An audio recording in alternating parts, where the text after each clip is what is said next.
What is going on, my entities? It's your boy, the Universal Entity, back at it again. And today, we have the one and the only Prince back at it again. A special guest we had from last year. Prince, you want to introduce yourself a little bit? I mean, the audience probably know you and things to do, but might want a little reminder and thing. Yeah, Wagwan people. My debut, I'm Prince Charmer. That's my real name. I did there upon the last video, I did like the vibe and thing, I did like the discussion. So, Universal, I'm there with you today for another discussion and thing. Alright. Cool. Alright, so Prince, may I give you two options. This is when I say, oh yeah, by the way guys, remember if you like and also dislike the video if you want. Comment down below, share it if you want, and you guys can subscribe and thing, I say. Yeah, so I'm gonna give you two options today. Two videos. Both of them are like under 15 minutes. But of course, so by the time we start chatting and thing, it might go over the half an hour mark. So the two videos I have today are for a video called The Fall of Men, and also another video, if I'm not mistaken, is about something called the 7 lessons men learn too late in life. Which one would you rather take on? What I want to take on the fall of men. That sounds interesting. Very interesting, because I don't watch neither of them yet. So, alright. The guess say, guys, that we are working to this. So, give me 1 second. A number of people warned me against writing a book about boys and men because it's such a fraught subject, particularly in politics right now, and because so many people were afraid that merely drawing attention to the problems of boys and men was implying somehow less effort being paid to girls and women, that it's framed as zero sum, and it's sort of a whose side are you on question, and you have to be on one side or the other rather than just being on the side of human flourishing. One of the real challenges here is that if there are men missing from certain crucial areas of our society and our economy, that makes it harder for other men and boys to flourish in those areas. We have an education system that has a dearth of male teachers. We have a labour market where the jobs that are growing fastest are ones where we have the fewest men. And in families, there's the growth in what you might call the dad deficit or fatherlessness. As men are struggling in each of those areas, what you'll see is it'll be harder for other men to follow in their footsteps. It's harder for boys to flourish if their fathers aren't engaged. It's harder for men to enter occupations where there aren't men. It's harder for boys to do well at school where there are no male teachers to be seen. And so there's a very real danger that unless we act quite soon, that we will set in train something of a vicious cycle.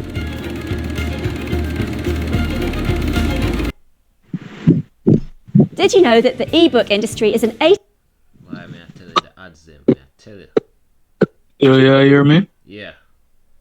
Yeah, man, do you kind of want to talk a little about what just go on? The first point we bring up is a strong one because anytime anybody else say them are going to help men or talk about men, them automatically go to the fact say, oh yeah, help men, that means say you're against women. And I can never understand that, It's like once you try to say, all right, men are go through the problem, yeah.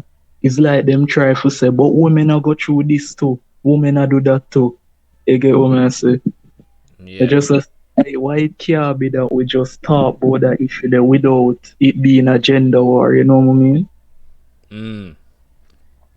Brother, it's the world we live in right now, so right now it's like we have to just do the best we can, isn't it? Because it really is going to be something. It's like a cycle. It really is almost like a cycle. Like you look upon other civilizations of the past, especially like the Roman civilization and so on. There are many things that end up causing their civilization to like basically collapse. And they said normally throughout civilizations, when you have stuff like, I guess what we would consider LGBTQ or like homophobia, not homophobia, like I guess you could say like homophobic behaviors happening in society and become more frequent or so. Normally, centuries or so after that, or sometimes even decades after that, the society basically collapse. Even though it's not the main problem, but it's one of those things that say those things help give stepping stones to the actual problems. So, brother, it is one of those things that I feel like it's just a cycle and we're just going through it right now because even though we have all this technological data and so on, it's still gonna be difficult to come back from it, isn't it? Yeah, that's true. And another point we bring up, there is not a lot of men in a places where boys need to grow. Like the school. Remember when we go to school, we can count on our hand the amount of male teachers we see. Be enough more girl students than boy, enough more female teacher. And when you look on the grades, the girls tend to excel far faster than the boys, and it's like the boys get left behind and them have to play catch up. So usually in the early grades you see the girls are excel, and Yeah. then like in the later half, that's when you see the boys them start catch up and get good grades. So it messed up for real, man. Mm. Yeah, brother. There's a whole. You know what? Me I talk a little later. Cause I want to say this for like other parts of the video, but me I talk later about that too. But we just continue the video there.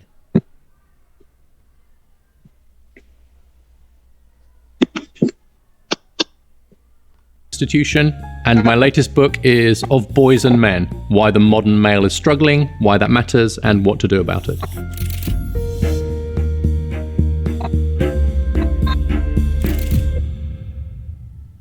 The overall picture is that on almost every measure, at almost every age, and in almost every advanced economy in the world, the girls are leaving the boys way behind, and the women leaving the men.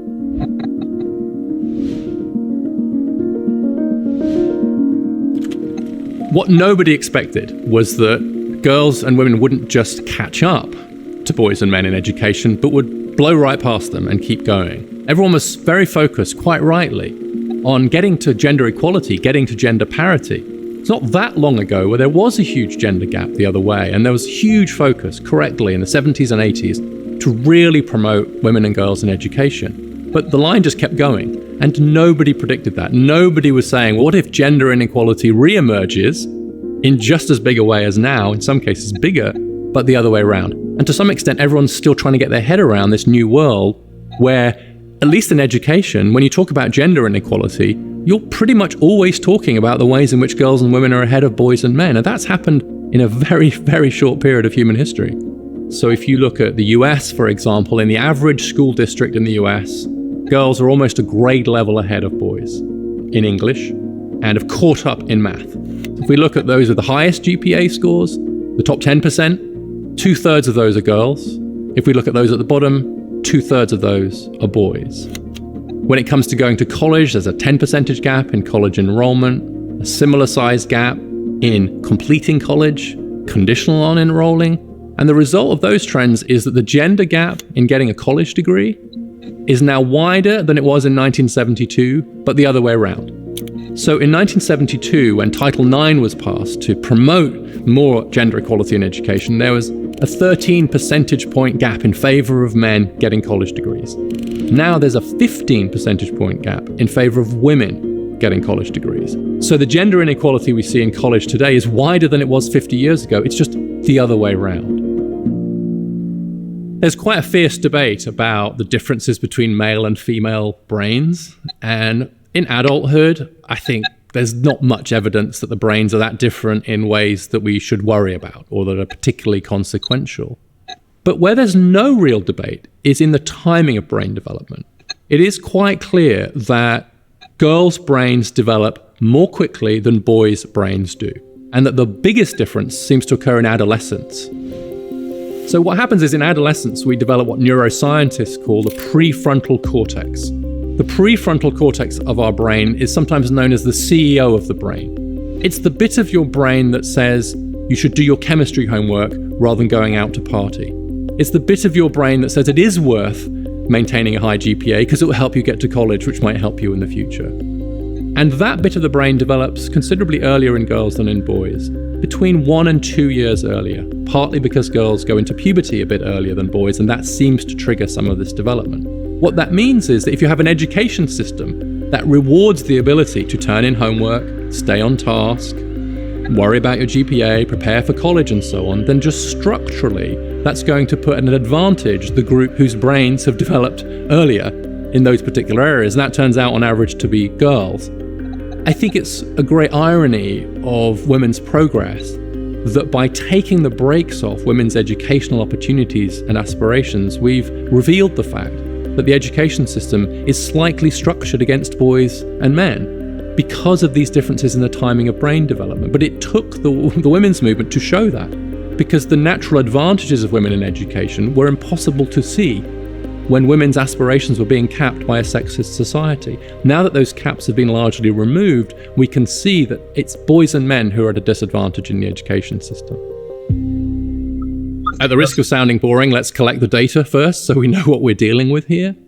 I do think that we should be strongly encouraging boys to start school a year later than girls. I think that should become the default in many school districts because of the developmental gap that there is between boys and girls. Because You know, I kind of want to like speak upon that for real, because I was literally talking to like my mother about that last night, right? And I was like basically explaining to her that I really do believe that at this particular moment in time, I remember like watching the news last night and they were talking about like boys not doing so well in the education sector and so on, as well as the girls and so on. And I was saying to myself, maybe what needs to happen is that something needs to change in the education sector, because even the other day I was like talking to somebody who I knew from like my high school, and they were saying to me that they have a younger brother that's going there right now who's like in grade 11, which for those of you who are probably outside the Caribbean or so, that's like the last grade technically speaking in high school. Like sixth form is there, but it's more of like an optional thing they're just trying to turn into like something that is like mandatory, but to many people it's still like an optional thing, right? So realistically speaking, for most people in like Jamaica and so on, it's like grade 11 is like the last step. But people like me, I went to grade 12 and 13.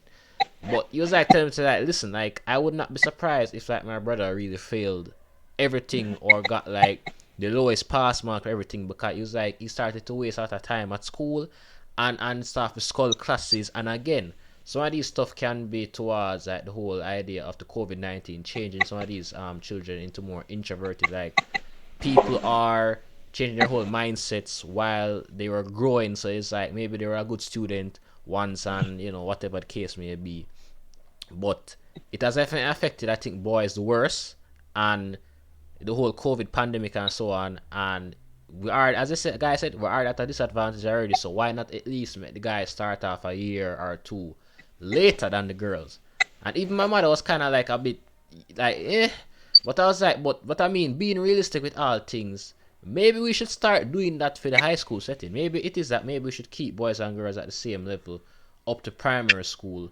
But once you reach the high school, maybe the boys need to take a year off. So maybe where it is that you reach like 15 years old, like in grade 9 right now, maybe you should just be entering high school at 15 years old at a boy, and you should only go there at say 12 or 13 years old if it is that you show potential. But the moment you're like one of those slacker people who is like barely pass let's say GSAT or what they have as like common entrance back in the day, or what I believe they have as like pep note, like if you pass but you just barely get you and your parents know say, hey, you're probably going to be a time waster for the first couple of years.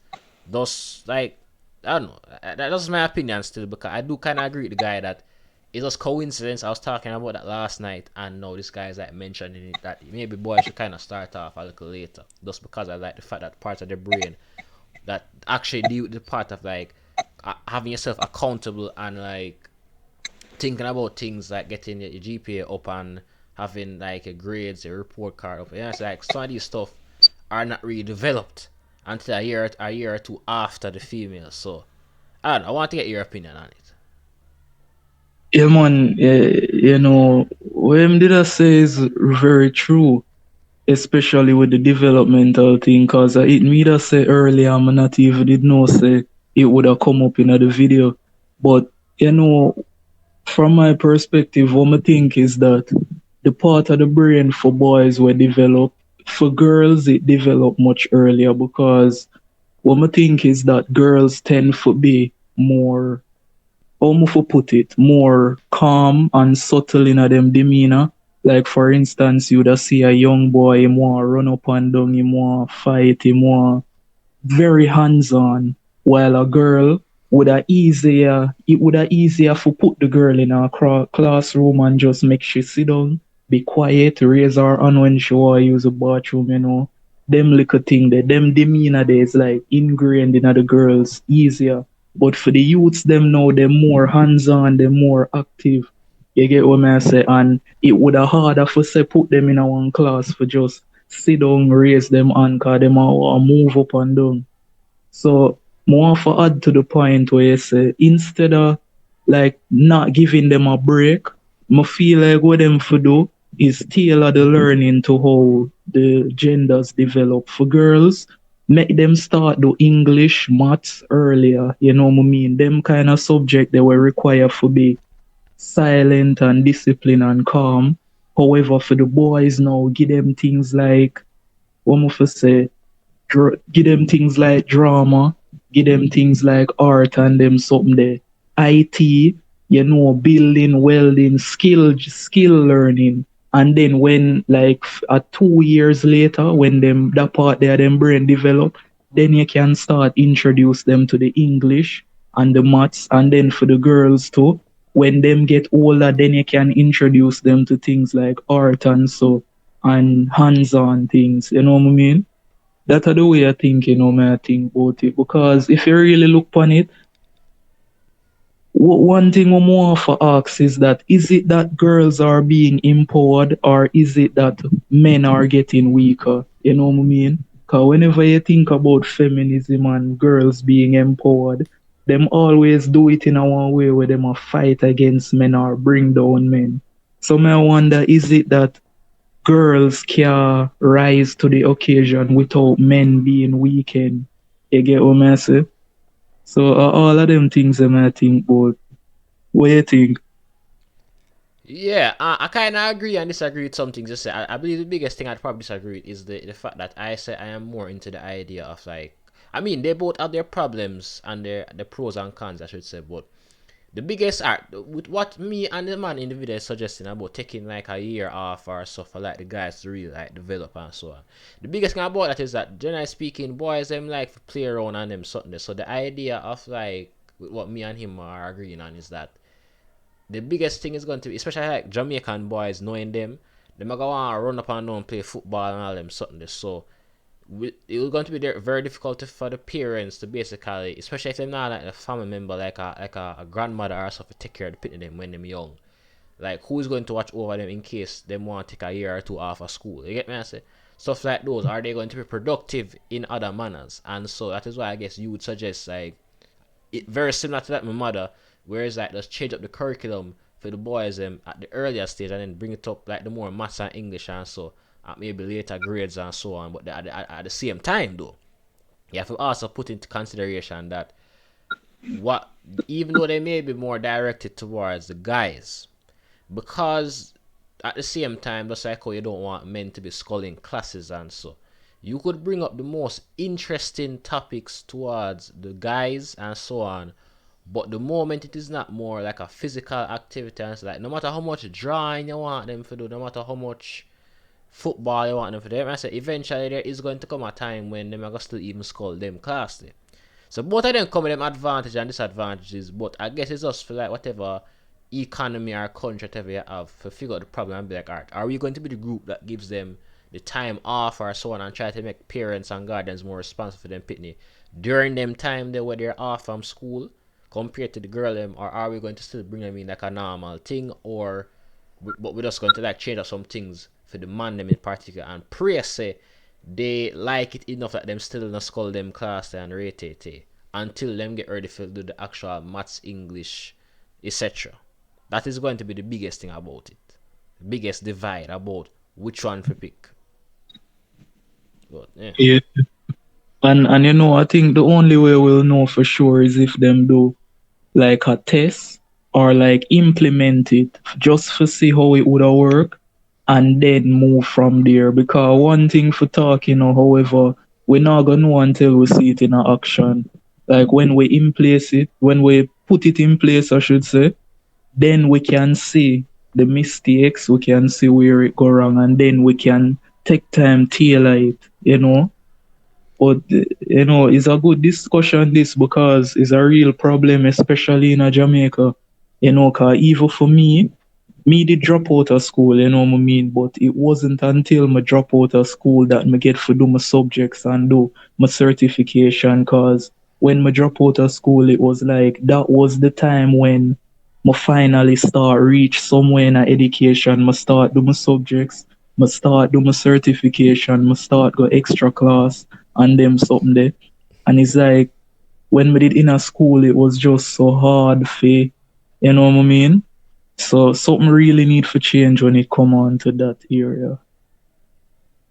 Yeah, okay. I can definitely agree upon that because, but again, because especially a country like Jamaica, a third world country, because I never actually tried to experiment with that before, this is going to be a trial by fire, isn't it? But you know, hopefully we get somewhere to find out which one our method work better. Cause there are probably things and probably can add on or take away from it to make it easier upon the pitting them and so on. But yeah, even I can attest to it that even like as a university student, sometimes like when there's no pressure to do the course, it's like after them time that I really appreciate what I learned or I feel more entitled for like actually get up and actually want to watch some YouTube videos based on what I learned in the course or what I did like in CXC in high school or even Cape in sixth form or so on. Because right now I'm finding it a lot easier. I feel like was watch videos about exponential functions and all them something that even though I am not really doing it like back in the day, but because I already did it to some extent, I'm just watching these videos to like help me to like remember and to some degree I even find it a bit fun to just watch videos about how to find X and them something there for like a X power like you know 2x to the third power. Yeah, I mean, I say I find it almost interesting at this point when there's like no pressure to do it anymore outside of the school system. It's a very weird thing. I don't know how to explain it, but yeah. And as you talk about that, another thing where them could have implemented in the school is learning learning habits. Because people learn differently. You have some kids will learn by touching and doing with them hands. Other kids learn by seeing. Other kids learn better by hearing. So just like how we have an entrance exam for school, I believe them for have another entrance exam where them assess what your best way for learn. So say for example, you go through the test and them find out say, all right, you learn visually. What them could do is that tailor most of your classes to visual learning. However, at the same time, have certain other classes on the side will help you to develop your other learning types. So it wouldn't be that you only learn visually. Them would help you to learn, teach you how to learn by hearing, teach you how to learn by touching and so. So that's just one idea will pop up in my mind as you talk. Yeah. Well, I mean, to tell you the truth, brother, we will never always have the answer 100%. Everybody are be different, but I don't know. Maybe we can learn something from the video. So let's continue and watch it then. Yeah. Boys' brains mature more slowly, then them starting school a year later would mean that they were developmentally closer to being peers with the girls in the classroom. We need a lot more male teachers. It's striking that the teaching profession has become steadily more female over time. Only 24% of K-12 teachers now are male. That's down from 33% in the 80s. And fewer men are applying to teacher training year on year. And so we've seen this steady shift towards a close to an all-female environment. That has all kinds of consequences for the ethos of the school, for the way we deal with different kinds of behavior among boys and girls, for example. And so we need a very serious and intentional effort to get more men into teaching. The third thing I would do in this world where I have significant power to dictate policies would be significantly more investment in vocational education and training. That is an area where we do seem to see better results for boys and men on average, and one that's woefully underinvested in the US. The US has really bet most of its dollars on a very academic, a very narrow route towards success, and less emphasis on vocational training. And that has actually put boys and men at a disadvantage. So apprenticeships, technical high schools are actually a really good way to help more boys and men. I think one of the challenges with this debate is that if you're talking to women and men who are, say, at the top of the economic ladder, 4-year college degrees, decent incomes, they look around and they don't see some of these issues. But that's not the same for working class men. That's not the same for men lower down the economic ladder. So there's a danger that we're so busy, to borrow Sheryl Sandberg's phrase, so busy leaning in that we don't look down. The reality for men further down the ladder is very different. The crazy. Since this other play, Williams say a while ago really makes sense because everybody's so focused on high value man, high value women, the top of the ladder, but them not focused on what it's like being at the bottom and how you get to the top. You know what I mean? So that's one thing Yeah. I'm not talk about too. Yeah, yeah. So something I also wanted to kind of touch on too was that, and this is, I guess, also something for people who are, I guess, not watching this within the Caribbean or not even in Jamaica, is that Jamaica we didn't get our independence from the Queen and England until like 1962, you know.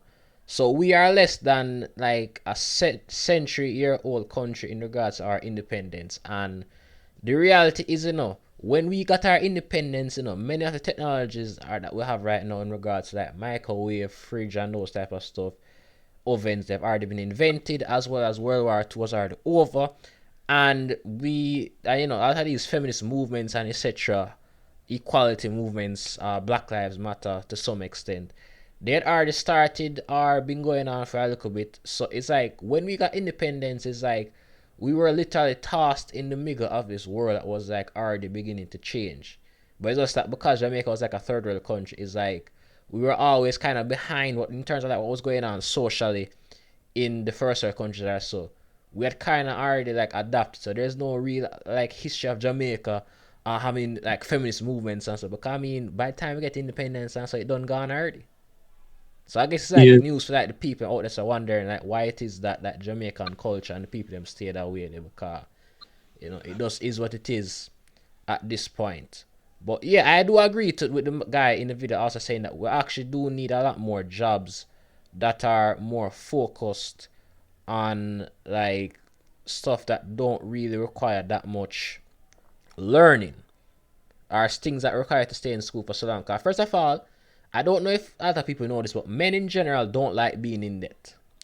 We are the first one to risk our money pan cash pot and you know a lottery tickets and etc. But when it comes on to being in debt, we probably hate it a lot more than the average woman. And trust me, all right, you don't want to be in debt for like millions of Jamaican dollars, much less millions of US dollars. So, the- like, I mean, realistically, think about it for a second. Would you really want to go to say Canada or so and be in debt for going to like a university 4 years as like an international student? Be in debt to something like 20,000 Canadian dollars, or no, not no, 20,000, like maybe 50,000, because you went to you know, university for 4 years. Would you Prince really want to go through all that, or would you rather go to a trading school or so that help you for learning how to fix computers or so on for like maybe 5,000 Canadian dollars for the entire maybe 2 years or so you're there? look upon it, as you talk about the debt thing, a lot of people who they in a high-end jobs like lawyer, doctor, and so, where people don't know is, yes, them get high paying salary. However, you have a lot of them who are in debt. A lot of doctors, a lot of nurses, a lot of, lawyers, them in debt, and them can hard, them a live from paycheck to paycheck because most of them school debt, most of them doctor debt, cause the tests what them have to do in a med school different from the courses what them have to take.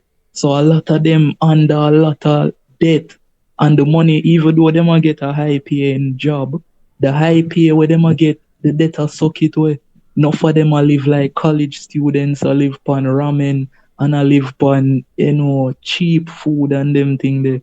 And that are the reality where many people don't know. So even though them are run down high end jobs, the debt I go have them stuck for about a good 5, 10 years. That's why you see people who are doctors and so see them get them big break until them are like 35, 40, 40 plus. Because that's when all of the debt gone. That's when them steady in them career, and then that's when them start to see themselves. So that's another side where people don't really look at as well. Yeah, that is the reality, you know. That is the reality that a lot of doctors don't pay off all the debts that they have regarding their student loans mortgages and stuff like car loans and so, until they probably reach like maybe 45, 50 sometimes. Depends on like how big of a house and how much car loans them take out and all them something. The unsecured loans even. It's really not until like a medical doctor, like a surgeon, is like 40, 50 that is really that so-called high value man that most women are like in search for. So it is sad though still, and plus it's a lot of years of school, a lot of studying, a lot of practicing. Like I remember watching a movie about it between like I believe it was like two guys or like a girl and a guy, and in like some STEM school, like trying to become doctors or so in their respective fields, and they were like competing. And it's like, yo, them what a studying that's what they have to do. Even if I wanted to do it, I couldn't do it right now at my current home because it's not the best environment to do it. And I'm doing myself like these people have to be like almost moving heaven and earth to get the grades that they want. So, and the amount of money they invest into it too is that God forbid you all fail a test or an exam over there or a practical even. feels like Yeah, that it feels like it each set you back that a year.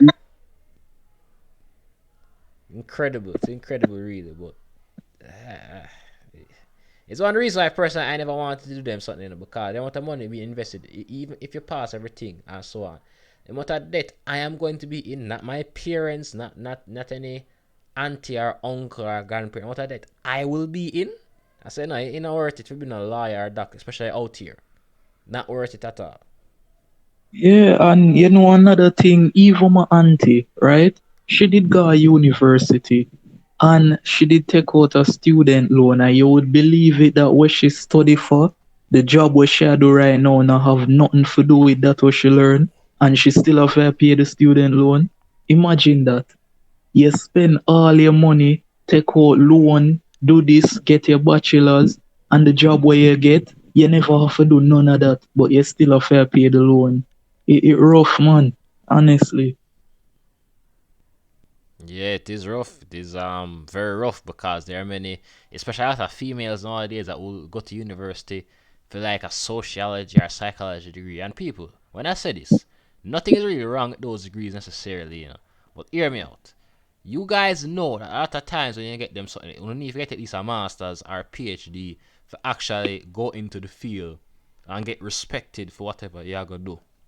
You know, I already said the bachelors, the undergrads, they aren't enough, especially if you don't do like a double bachelor's, like you don't do like something like IT and psychology together. You get me? I say. Then if you know just like a typical psychology major, undergrad, no masters, no nothing. Worse, God forbid, you don't have any working experience on like an internship or so. You get knock. You get knock.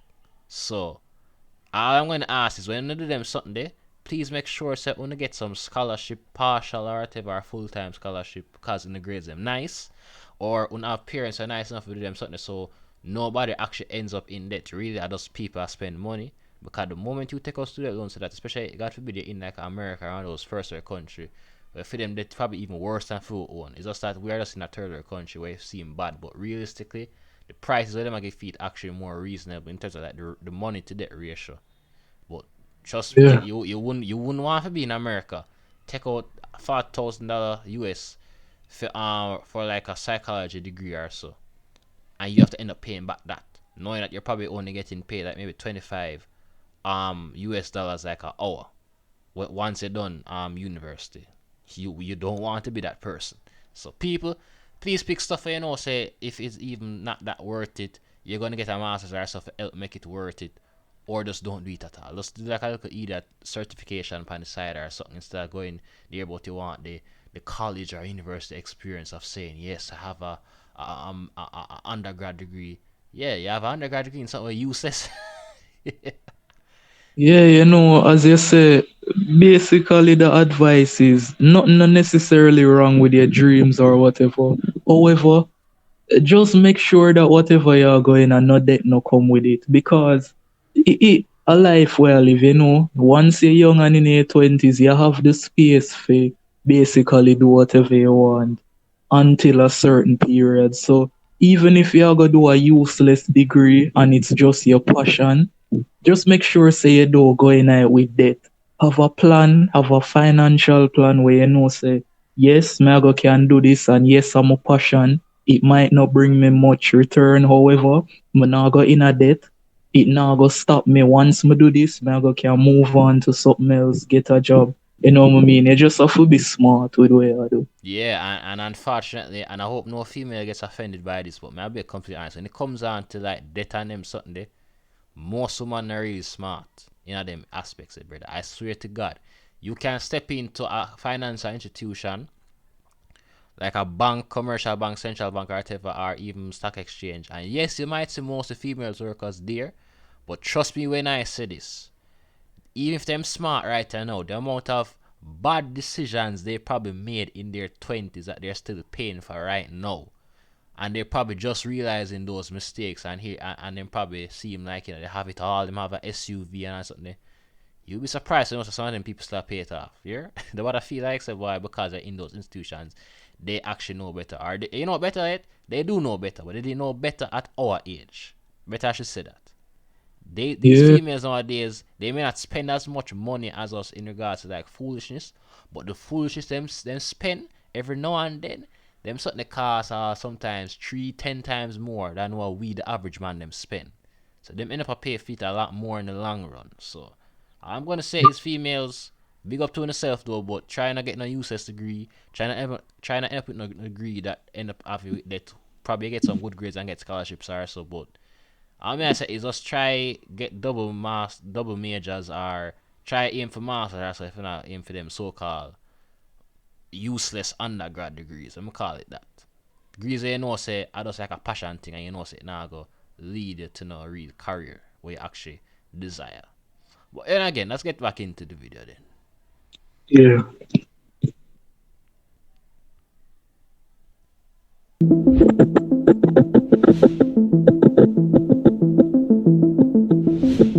The economic trends for men have turned downwards along 4 dimensions. One is wages. Most men today earn less than most men did in 1979. In employment, with a drop in labour force participation of 8 percentage points, which means 9 million men now of prime age are not working. We've seen a drop in occupational stature, and so there are now more men working in employment areas which are seen as lower status than they were in the past. And we've also seen a drop in the acquisition of skills, the kinds of skills and education that boys and men need. If boys don't get educated and men don't get skilled, they will struggle in the labour market. And across all of those domains, we've seen a downwards turn for men in the last 4 or 5 decades. And so the way in which social class divides have opened up, economic inequality has widened, is really important to understand in the context of gender inequality. If we only focus on gender gaps, then we miss the fact that both men and women at the top have done increasingly well, but that's much less true of everybody else, and especially it's less true of those from lower income backgrounds, working class boys and men, and black boys and men. You see many of those trends are amplified, and so those boys and men are really at the sharpest end of many of the social and economic changes. On the one hand, we have a huge and successful and laudable effort to get more women into STEM jobs, so science, technology, engineering, and math. On the other side, we have what I call HEAL jobs. So that's health, education, administration, and literacy, almost, if you like, the opposite side of the coin to STEM jobs. And that's where a lot of the jobs are coming from. Health and education alone are huge and growing sectors in the US. And so by my estimates, for every 1 job we're going to create in STEM between now and 2030, we're going to create 3 in HEAL jobs. But those jobs are at least as gender segregated as STEM jobs, but in the other direction. And unlike STEM, becoming more so over time. So if you look at the HEAL sector, only 24% of the workers in those sectors are male, and that number is falling. And in particular sectors, we're seeing a really precipitous drop in the number of men. We have a drop in the number of male teachers. We have a very sharp drop in the number of male psychologists. That's dropped from 39% male to 29% male in the last decade alone. And among psychologists under the age of 30, only 5% are male. So we roll that forward, and we're going to see psychology becoming essentially almost an all-female profession. So these jobs, which are both crucial, I think, for society and where it'd be very useful to have more diversity, are actually becoming more gender segregated. And so we have absolutely no effort to get more men into heel jobs, which is where I think the future lies and where we should be helping men to move.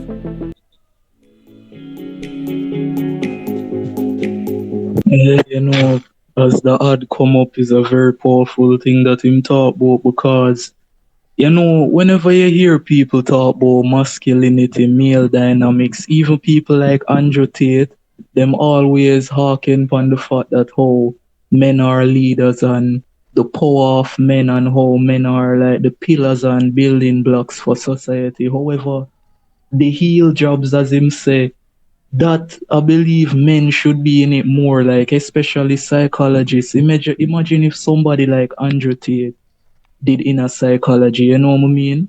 Instead of just bashing men and bashing women, real psychology, a place where him can get for talk to children, teens, and all of them something there. Excluding talking about Bugattis and women and all of that. You know what I mean? Having strong men who are leaders in a healthcare, in a psychology. You know what I mean? Because there's a lot of women, and as a man sometimes a woman is not the best person for go to for advice, and we as men, we need strong men. As young men, we need strong men to look up to, we need strong men to lead us, and the places where we are go most often, because as him talk about it, almost all of the girls around me, you see, are going nursing. My grandmother a nurse, my cousin will live with me a nurse. All when I go up on the road, I be a nurse, man, I say girl in a nurse uniform and girl teacher. And so even some of the girl them when me used to go school with, most of them are turn teacher. And what I notice with the men is that if them not gone overseas, them either gone in a chopping or them gone in a dancing or some other something. So it's a big divide there for real, you know what I mean? I actually agree with that thing. Is what I say. And for those of the audience who don't know what the chopping thing is, basically scamming. Basically scamming people from overseas or even in the same country that we live in, right? No matter, and sometimes not have to be America necessarily. It can be even like Canada, can be England, can be all other parts of the Caribbean, or even here in Jamaica, but those are different parish or so. But yeah. It's a real interesting thing, because I remember talking to I believe my mother, and I said, you ever notice that even here in Jamaica, right? That when Kevin Samuels used to be alive and talk about his video, he said, listen, there are almost 10 set jobs that, oh sorry, hold on.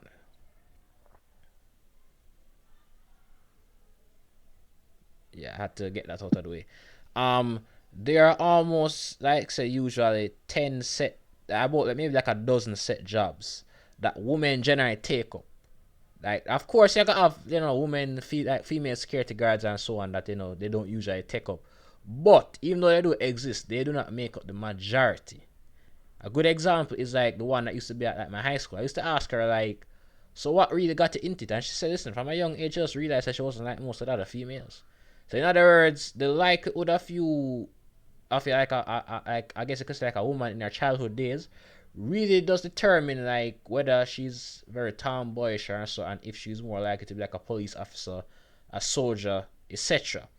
And that if you end up being a typical female, then you're gonna end up getting typical female jobs: nursing, doctor, psychologist, therapist, guidance counselor, teacher. Maybe some of them might try to be lawyers. Like, I've generally noticed that females always try to go for jobs that are more like seat based, in the sense that they're more likely to be in like an AC room and all them something there. Or even if they're not, they're hands on in such a sense that they get to interact with a lot of people and socialize, and I guess they can also spread the gossip and all those type of stuff. So the Yeah. moment they have some form of socialization, you get what I'm saying? Like, you're not like some accountant in a room by yourself almost all day, just socializing people lunchtime. You get me? I say men are more likely to take up them job. Because I used to ask my mother, like, why is that like you say men not really taking up certain accounting jobs? And say, well, a lot of them are, just a lot of them prefer to take accounting jobs that more are like to themselves. Like, once you're in like a more open area or so, most times like a woman used to really come. I remember one time she explained like an accountant left like her workplace, and they had to get like another one. And she said out of maybe 12 people, maybe only one or two of them were actual guys, and the other 10 are like females. Like there have been times where in the fields of like accounting, logistics, and other business areas, at her workplace, you would never see a man enter like the interview room, never. And I said, wow, that's a real interesting thing to know that there are some fields where like whether man or woman dominate, just because of even how the work environment set, it will even push off the men for wanting to go there. So I said that's a real interesting concept to know that them something they really go on. But I kinda understand it also because men don't really socialize as much unless like they have to be like a feminine guy or they have to be like a gay guy or one of those people who are like naturally in the arts so they don't have any problem talking or so. But even those type of things are seen as like a feminine thing. Like if you talk much and so you're not really seen as like a man, cause a man more is I guess supposed to be more masculine and reserved than them something. So yeah, Yeah, it's something to think about still. it's a real problem, because more for add to what you say, it's like everywhere I go as of late, I hardly seeing men. The last two jobs I did have a call center job, but call center jobs very prevalent in Jamaica. Yeah. A be a woman, I could have count on my hand about 7 men I could have say at a given time in each office, out about 50 people. You get what I say? That are for the last two jobs I have. Even when I go to church, the church where I go now, my youth, my count, and about 5 man and 20 woman. When you look on the ministers, deacon a woman. The minister woman, the pastor woman. The evangelist a woman. And me look at me say, where are the men? Even the skate park where I go now. I have a skate park where I practice dance and skate. Them have a girls' day, but there's no boys' day. And most of the time, about 5 boys and a be a girl. You get what I say? Even when I go in a school these days, be a girl, little bit of youth. You get what I say? So I have to wonder what really happened with the men. You get what I say? It's a big issue. Cause these days, as of late, especially since the COVID thing, as of late, a be women mercy push out. It's like, yeah, it's like, I don't know, men have become a scarcity these days, honestly. Yeah, because I even remember before Kevin Samuels had died that he used to talk a lot about the fact that a lot of women have now become well, put it this way.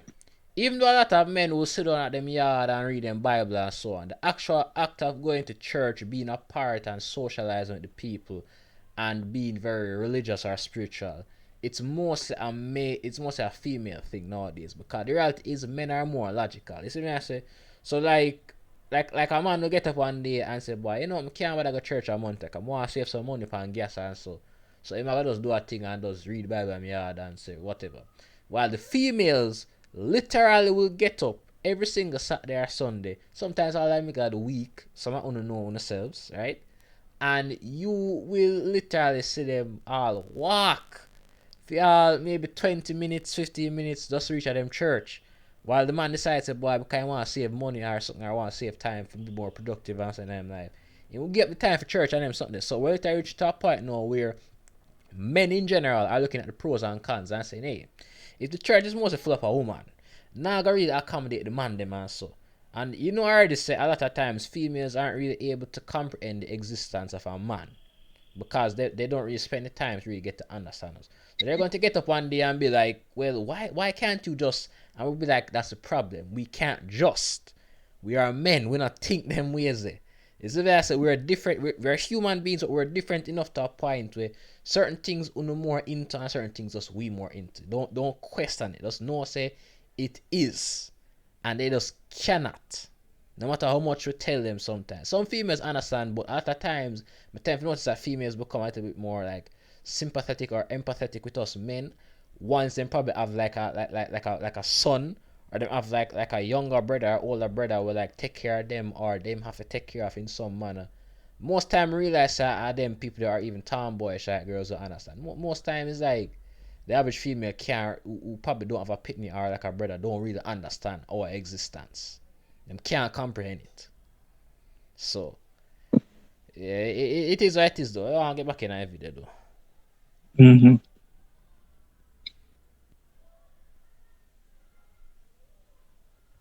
That we face is what I call in the book a dad deficit.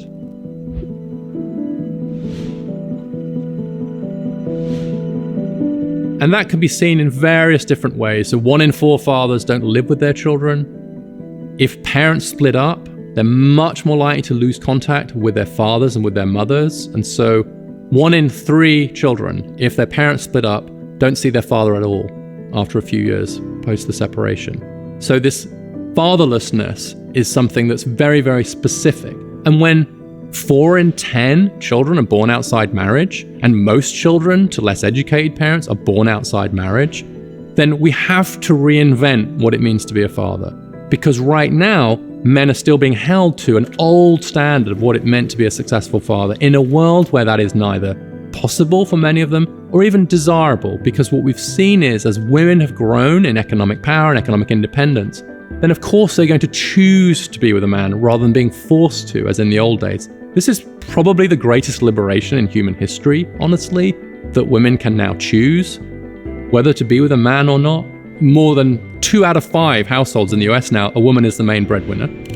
40% of American women earn more than the average man. These are huge economic changes and all for the good, but it does pose some really sharp questions about what fathers are for. And until we escape the obsolete model of the breadwinner father, then we will continue to see more and more men being left out of family life. And the kicker is that boys in families that don't have a father presence suffer much more than girls. And so then what happens is that male disadvantage can become intergenerational, because if the fathers are struggling and therefore not really involved in their kids' lives, then the boys are the ones who suffer most, who will then go on to struggle themselves in education and the labour market.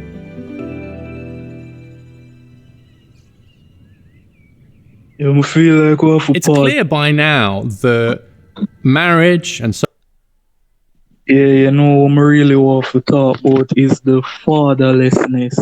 And me personally, me can attest to this, and when it comes to women in the family dynamic, what I notice is that women tend to be more selfish over them children, in terms of if there's ever a split, as him saying in the video, most of the times you see the children go with the mother.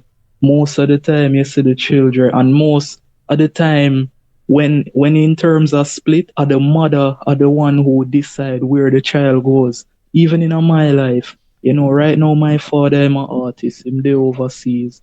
However, when him and my mother just did a talk, right, and things go down, him did have to move way overseas and them did break up. However, him did send for me. And so my mother tell him no. And what her reasoning was? I'm a only child. I'm a one child. I can't make him go away without him mother. And that is where the selfishness come in, because my mother at the time, fear thought process is that, oh, me no want to lose my only son. I want him for there around me for keep me company. However, I live in a third world country. I'm poor in a poverty. Now have no male figure around me. On the other side, if she send me with my father, I would there overseas. I would there with a father where as a musician, he would have in a better financial position. I would have more opportunities. I wouldn't go through the sufferation when I go through. Yeah, so. But this is the thought process of many women. Many women, when them have kids and the separation go on, them no want to give them up to the father. Them not really want of the father in them life. They want to say, you know what, I'm my pitney, I'm my son. Me want to take care of it. Me want to be the one way in control of everything. Me no want no man fair tell me what to do. Me no want no man fair tell me pitney what to do. Me want to angle everything by myself. And that's the problem. Women's ego, them ego and selfishness tend to get in the way of many things. And for tell you the truth, me, that impact me in a very big way, because first of all, I was never good with women. I was a simp because I never did have no father figure in my life. You get what I say? Because I be a woman, I grow around, them 10 feet, pet and powder me, baby me up. And it wasn't until I reached this age I learn how to be masculine. I learn how to stand up for myself. I learn how to stop be a simp. I learn how to have a backbone. But before that, I never did have none of that, you know what I mean? So this is a very big issue, and especially in the Caribbean, you know what I mean? And me go through it in my life, so it is a big issue, you know. We have to say about it, Universal. Yeah, I have to agree with you 100%. It is naturally said that. All right, good example, right? I know a lot of people probably ain't gonna like this, but with the Fresh and Fit podcast, right? I tend to notice that ever since probably like last year, they introduced this type of thing now where they try to get a lot of more statistical data from the woman they introduce onto the after hours show that they have. And they ask them some questions like the age and, sorry, like where they come from and like, if they have a man or not, etc. But what I've been noticing that they've asked some really interesting questions on it now, involving like, all right, like say somebody will super chat with some money, like a question they want them to answer, the ladies on the panel, and they will get asked some questions like, what would you do if your son was to marry this particular woman A or marry particular woman B? And when you hear them answer the question versus if it was like a stranger upon the road, they tend to be so much more reserved for the pitney, for the son especially. Now, of course, they're going to say, well, it's their pitney, their child, so obviously they're going to be a bit more protective and want to make better decisions. But compared to when they're asked about like say their daughters or so on, like the son is pan like in certain instances it's like on a different level, even more so than the daughter. When you hear them answer the questions, and it's a very interesting thing because when you literally like hear the answers and so on, you can literally just hear almost like the female brain or biology telling them that hey, you may love your husband or such baby father, you may love your own father. But you see, this son that you have, he is literally from you. You carry him in your belly for 9 months. You need to make sure he makes the best decisions possible in life. Your father could have failed you, your baby father could have failed you, but this son cannot fail you. You can't allow him to stray like the other man them in your life. There's just something about the female biology that just says, hey, wake up. No matter make him turn out to be like another statistic. You see what I say? There's Yeah, something interesting that's going on right there. And I can't say what it is, brother, but something about it goes on. And that is why sometimes every now and then I have to watch it because some of the questions they ask it is almost like the human it's almost like all logic goes out the window. And the only logic that is there is like biological logic. All the you stuff they know, would have said about men on the street, I say, wait, how you feel about that man, yeah? If him did approach, yeah, you say, yeah, yeah. But ask the woman them say, so what if it was your son? They say, no, no, my son couldn't even marry me. I have even higher standards than what me have. I'm say, oh, so when is your son it different now? Okay, okay, nice, nice. It's very interesting. as you talk about that, you know, another point we want to touch upon, and may I bring it back to the whole family dynamic. What I realize is with women or humans in general, but mostly women, what I gonna say is them no know. A lot of people always say women no know what them want, but I kind of want to be a bit more specific. Women don't really know what them attracted to. And let me explain this further. You ever hear a girl say, oh, I like a man who is soft and vulnerable? In a fear mind, that's how she thinks she would be attracted to. In a fear mind, in a fear logic, she'll say, yes, this is what I'm supposed to be attracted to. However, when a man come who is a bad boy or whatever, gunman, she find herself attracted to him and she don't know why. Because she don't know what get her stimulated. She don't know the type of behavior and mannerisms will get her attracted. So when it does happen, she kind of confused and fall hard. And then the way Omega bring this now is to motherhood. With mothers, if is a single mother, what should I do is try to overcompensate with our son and put the same thought pattern in our mind and say, all right, me deal with the man here and him left me, me have a child. Make me grow him up to be super nice, super genuine, super loving, almost like a one girl may I grow up, but him a one man. Him have to open the door for girl, him have to be, kind hearted, him have to be soft spoken, him have to be super romantic, but when you look on the man who is the baby father, are the complete opposite of that. So in our mind as a mother, she has said, all right, him supposed to be good with the girls because him nice and loving. However, she don't know that when it comes to real sexual attraction and masculine traits cause that sexual attraction for happen. However, because of her own experiences and because of what she got through, she can't see that and she can't really grow the boy to become that man. You get what I try to reach at? So it's like a this thought pattern because it happened with me. My mother, because my father him the while in a film days back, cause him a artist and you know how the artist lifestyle go. Be a woman everywhere and all of that. So she grew me up to be nice, she grew me up to be soft. Until that age, I may realize say all of that what she teach me are nonsense. All of that only a cause me, a bring me shame, a bring me humiliation, and make girl use me. So it's like me have to come out of that and say what? All of that is like me have to forget it. And me have to learn how to be masculine and responsible and all of that. So that's another thing when me look on and me hate it. Me hate it whenever it come to single mothers.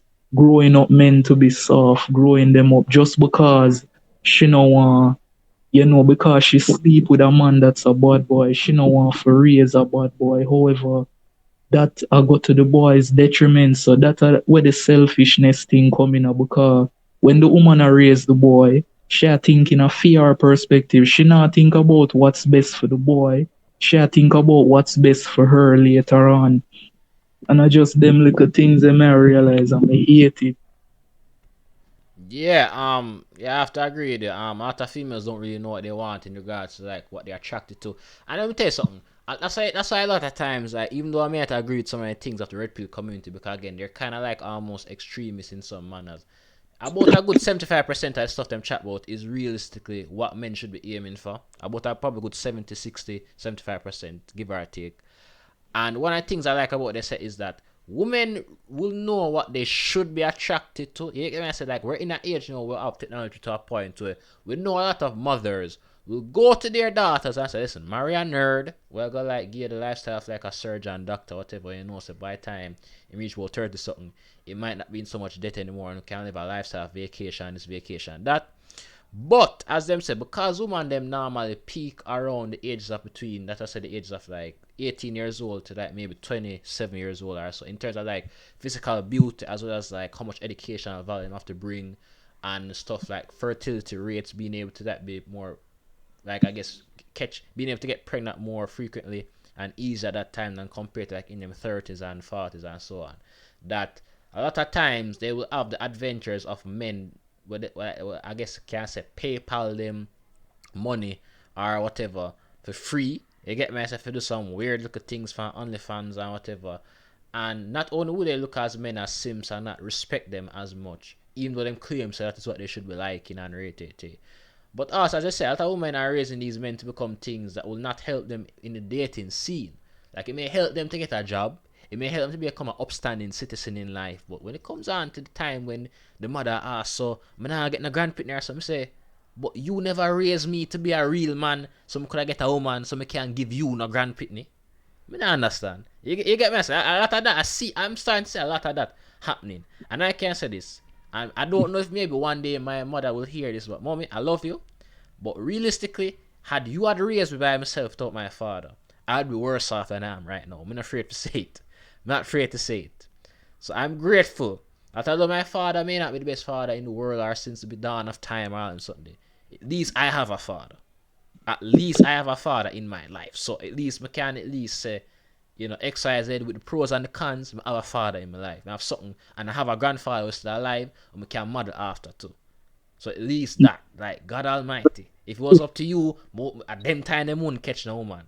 Them time they wouldn't catch a woman. That women are social creatures just like men, but because they are more on the ladder of being more social than us, they tend to know what is socially acceptable, and they will put that on paper any day. Say, boy, yeah, man, I want a nerd or I want a man to have him, high university degree, etc.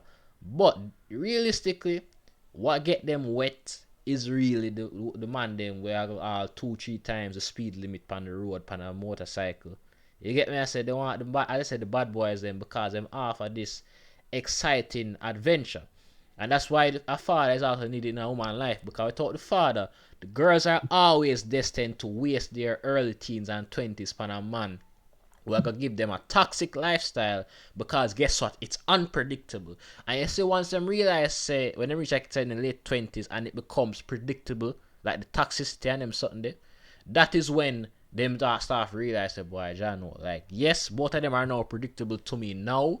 However, it is better I'm go with the nerd them, or I'm go with the people them who are more stable, who are more mature. And that is when all of a sudden now the single woman them don't get run through already, or the single mothers get run through already. Start talk about, all of a sudden now me need a man with XYZ and so. I said, but didn't you get a man like that? Well, they say yes, but he was very toxic. So in other words, you need a straight man with probably is like maybe 5'10", 6 feet tall, dark skin man, you know. Sometimes them not like no light skin, give or take. Then they want the man to have like maybe a high in complete high school, have like a certificate, or I mean most of them don't really care about like having a degree or so, but you know, just in case. And then we'll say, you know, have like a 6-figure business already, so you know, say why whether in America or Jamaica or something, if you not earn at least like say maybe 300,000 Jamaican dollar per month, or more, it's like it's not worth it. You know, I need a man that can take me on vacation. I mean, I say, but all the other man them before, all the man will breed you, couldn't get that, but all of a sudden now you want this. And then the worst part about it, you know, tell you the most surprising thing, they will look at you dead in your face and tell you, say, not only will you more than likely have to be a stepfather to this pitney, or the son or daughter them have, but you will also not be able to discipline them in any way you want compared to the actual biological father, the baby father. No, does that seem like a good deal for a man to take up? Like even taking out the pitney and being a stepfather out of the way. Does that seem like a good deal for any man to take up? I surely Definitely. wouldn't. I surely wouldn't. I'm not afraid to say this. My grandfather was a stepfather. He had two children of his own. One of them being my mother. So my mother is definitely a biological child of his. But the other two before that were not his. And my grandfather took a risk. And I look at my grandfather and I said, listen, I respect what he did, but in these days, I don't think even I would make such a risk. That's like a No. 1% chance at best. Yeah, and you know, when it comes to dating, what we realize is that it's way easier to get just sex with no strings attached rather than something meaningful. Because in my life, as I tell you, I did very unstable. I always a move from being the bad boy to nice guy, bad boy, nice guy. And what I learn is that every time when I come towards a girl and I treat her as an object, like I just want sex from her every time when we link up, may I touch her, may I feel her up, and I just focus on sex alone. I get it easily because even recently, I go out with a girl and the things what we do in a public, may I say, I only a view her as an object.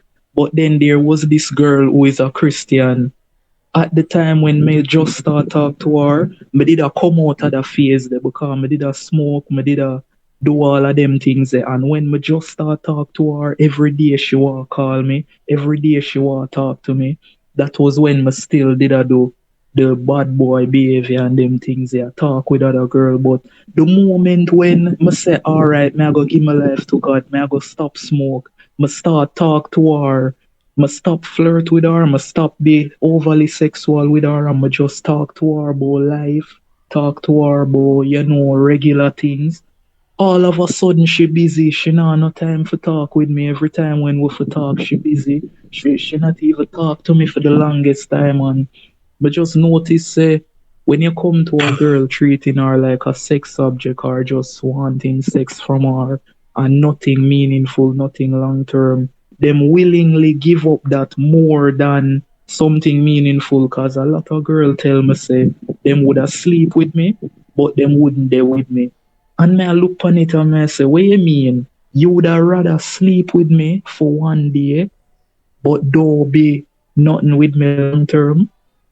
And then another thing is once you're one attractive man in this society, even more so because them are gonna look on you and say, but definitely no want to be in a relationship with him because them a look on the fact say you have a handsome face, you have muscles, and you look good, you take care of yourself, they must say in their mind, say, oh, I must enough girl him must sleep with, so make me add to the list rather than trying to start something meaningful. And it's such a backwards way of thinking, you know what I mean? And me go through it, you know, as sad for say how many women say them hate for be sexualized, but that's what get you the result when you treat a girl like a sexual object. You go get sex from her. If you try to treat her like a normal human being, try to talk to her about God, more than likely she go lose interest. And me see that play out very recently, you know. So I just this way there, he messed up. Yeah, brother. I'm telling you something. I talk some things about it behind the scenes. Like people, like subscribers or viewers, whoever. Just know so you're not gonna hear about this. So me and him I talk about behind the scenes and so. But yeah, just don't say. I understand very much what I say, but some of the examples that I gonna use, I wait till after the video done and thing because I know like the video gonna be too long them time, isn't it? So right, let's cut it down.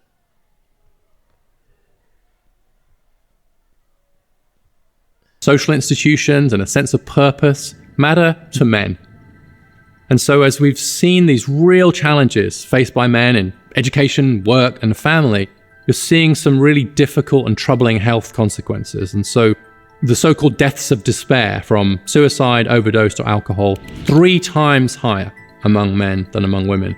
Suicide itself, 3 times higher among men and women, and rising very quickly, especially among middle-aged men and younger men. So we can see these as symptoms, I think, of a broader malaise, which is what's troubling boys and men. And for men in particular, this sense of purpose is very important. I think it's a human universal that we need to be needed. There's a wonderful piece of work by an academic called Fiona Shand who looked at the last words that men had used to describe themselves before committing suicide or attempting suicide. And the top of the list were worthless and useless. I think if we create a society in which so many men do feel like they're not needed, then it's no surprise that we see these deaths of despair, we see problems with opioids. Opioids are a much bigger problem for men than they are for women. And one of the great tragedies of opioid deaths is the death rates are higher in part because the users are on their own. And so in some ways, the opioid epidemic is a perfect illustration of a whole series of things we're talking about, which is a loss of role in the family, a loss of status in the labor market, turning to drugs, and being isolated and withdrawn. And so in that example, I think you can see a symptom of this broader male malaise that we just need to take it more seriously. And we have a cultural responsibility as a society, men and women together, to help men and boys to adjust to this new world. Because right now, many of them are really struggling. Get smarter, faster. Yeah, what your final thoughts on it? Final thoughts is that, you know, the problems we list in the video are very real problems, you know. And what I think is that we need to stop make it a debate of men against women or women against men. What we need to do is focus on them both. Because we need to realize that we as humans, we are all messed up. We are all, you know, messed up in our own way. It's not a matter of if women are better than men or if men are better than women. We need to look at them both. Right now, women are no longer underpowered. You know what I mean? Women are no longer disadvantaged. In this world right now, women are the most powerful creatures on earth. You know, them have the most sympathy, them have the most job opportunities, them have the most learning opportunities. Everything is being catered to women. However, men are being left in the dirt. You get what I mean? And every time when we try to bring up an argument with men, women always get offended and I think say it's an attack against them when it's not. All we are trying to do is just bring back awareness to men. Women are all right now. You know, women are in the best place that they could be. It's the men who are falling back, you know. So that's my final thoughts. All right, and I 100% agree with you. So, guys, this is the end of the video and thing. It's been a long video. Probably by the time I edit this up and thing, it's probably gonna be like maybe 50 minutes to like maybe an hour still. But you know, if it's a good little talk and thing, then you know more for the maybe the 3 people who view this video in their entire lifetime. But yeah, Prince, I want to thank you again. Guys, we're going to be doing another video after this, but unfortunately for you guys, you probably won't see it be posted until maybe like February or later down in the month of January or so. So you guys are going to see this like maybe in a day or two, and then the part two, I guess you could say, will be next month.